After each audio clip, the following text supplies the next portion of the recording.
Muito bom dia, meus nobres irmãos e irmãs. É com muita alegria que mais uma vez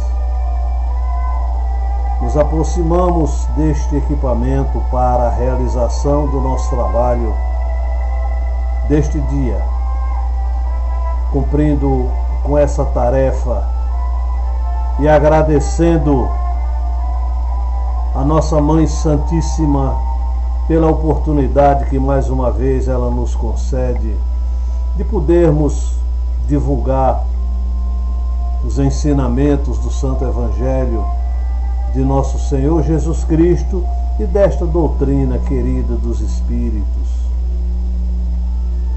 Eu pediria aos companheiros, a todos aqueles que nos ouvem, nos assistem, que deem o seu like, inscrevam-se neste canal, para que a gente possa divulgar cada vez mais estes ensinamentos, pedindo a vocês que incluam isso nas suas redes sociais.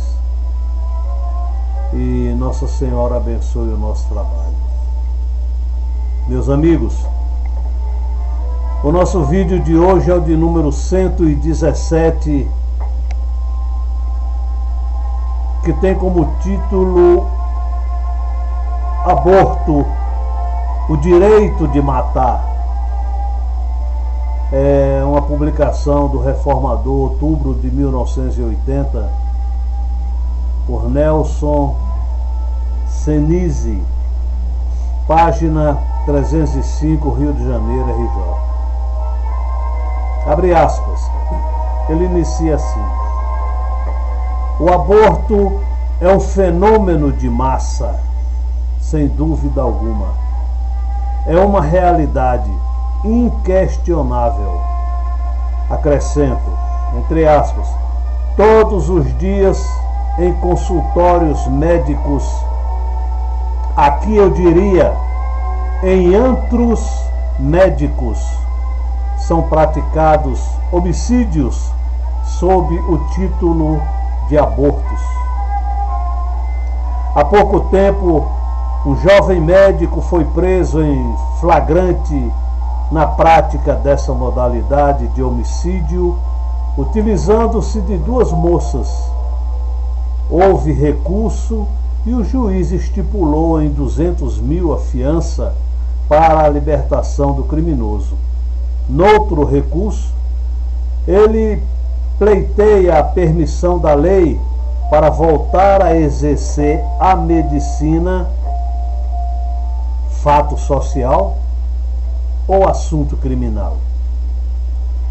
Mas não é somente em relação ao aborto que a sociedade brasileira, de uns tempos para cá, tem sido chamada a optar por alguns veículos de comunicação, enquetes e interrogatórios, nos quais geralmente é por demais visível a participação dos que perguntam.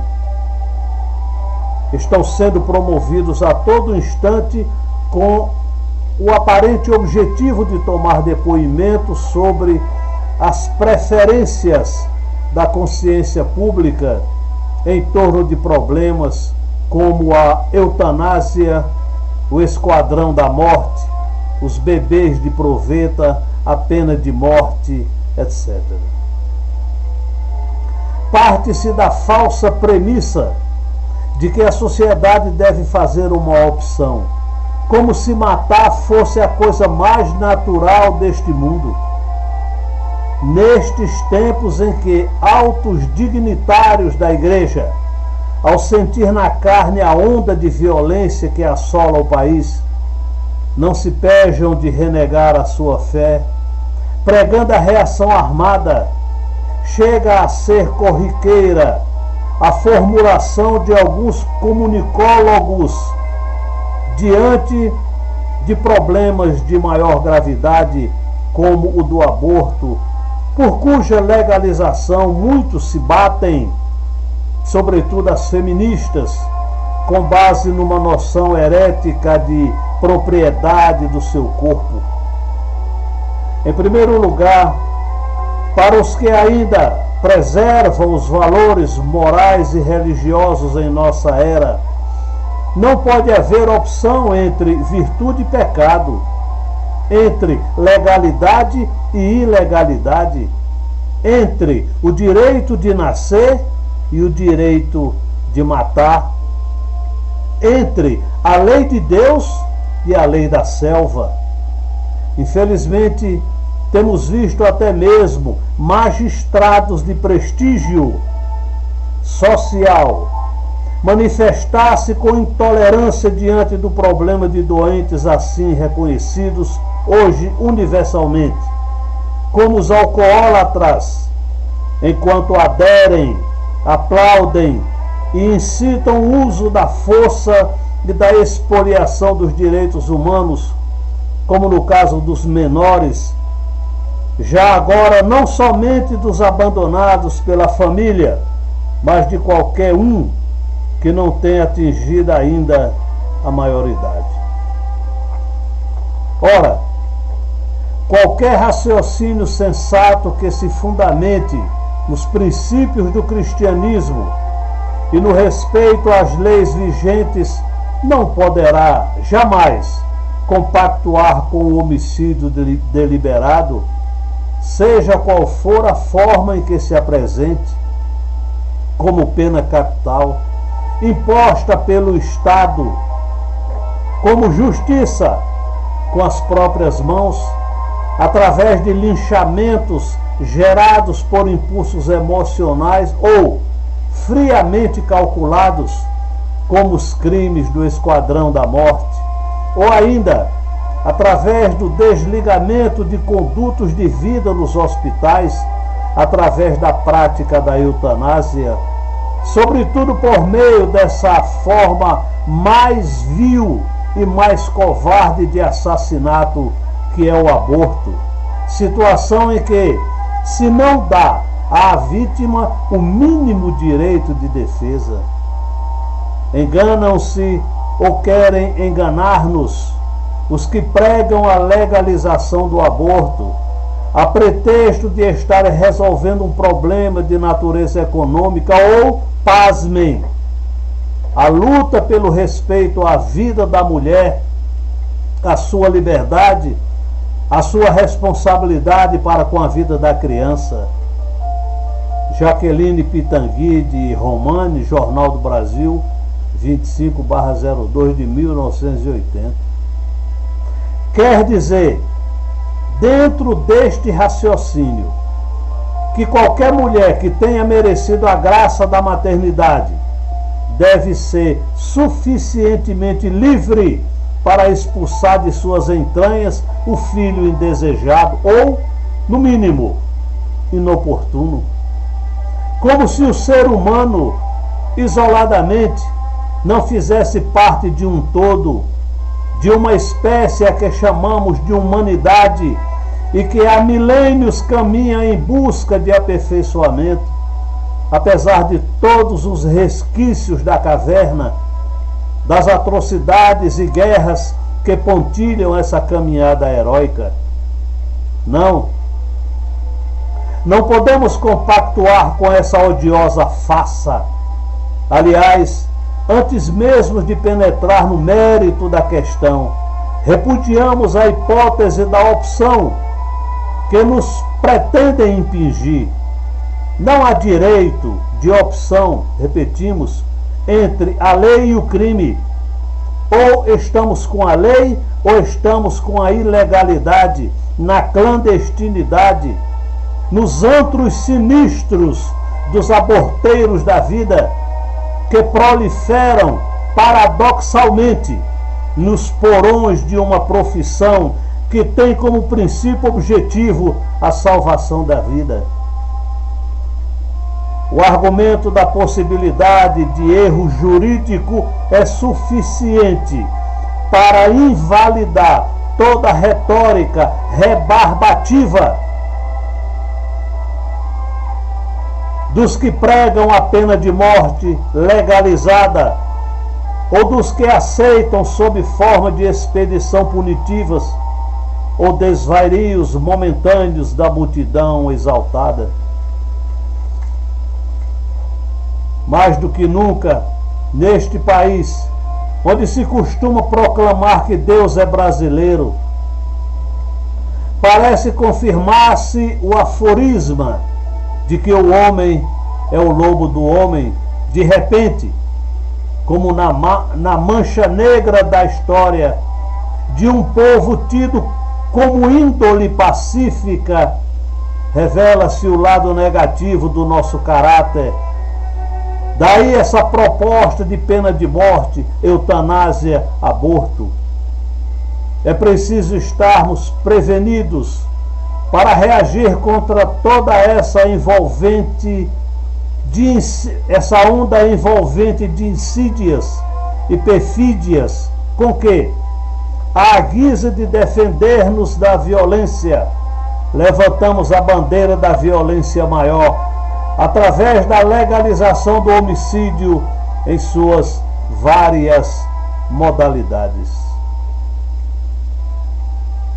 Louvor do Natal.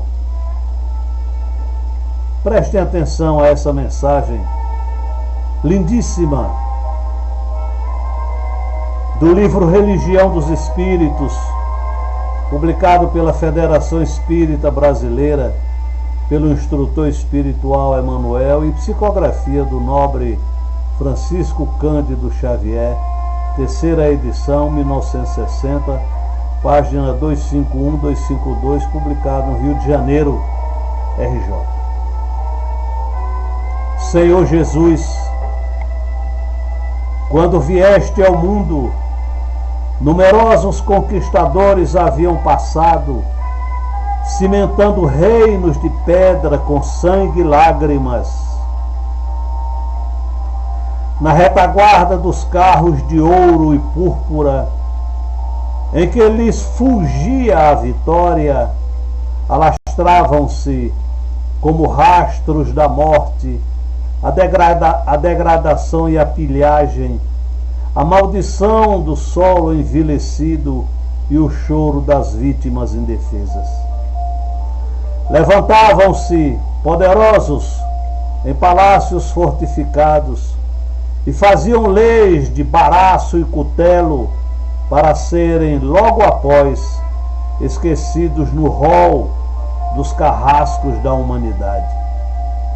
Entretanto, Senhor, nasceste nas palhas e permaneceste lembrado para sempre. Ninguém sabe até hoje quais tenham sido os tratadores de animais que te ofertaram esburacada manta por leito simples, e ignora-se quem foi o benfeitor que te arrancou ao desconforto da estrebaria para o clima do lar. Cresceste sem nada pedir, que não fosse o culto à verdadeira fraternidade. Escolheste vilarejos anônimos para a moldura de tua palavra sublime. Buscaste para companheiros de tua obra homens rudes, cujas mãos calejadas não lhes favoreciam os voos do pensamento. E conversaste com a multidão, sem propaganda condicionada. No entanto, ninguém conhece o nome das crianças que te pousaram nos joelhos amigos, nem as mães, nem das mães fatigadas a quem te dirigiste na via pública. A história que homenageava Júlio César, discutia Horácio, enaltecia Tibério, comentava Vigílio e admirava Mecenas, não te quis conhecer em pessoa, ao lado de tua revelação, mas o povo te guardou a presença divina, e as personagens de tua epopeia chamam-se o cego Bartimeu, o homem de mão mirrada, o servo do centurião, o mancebo rico, a mulher cananeia, o gago de Decápolis, a sogra de Pedro, Lázaro, o irmão de Marta e Maria. Ainda assim, Senhor,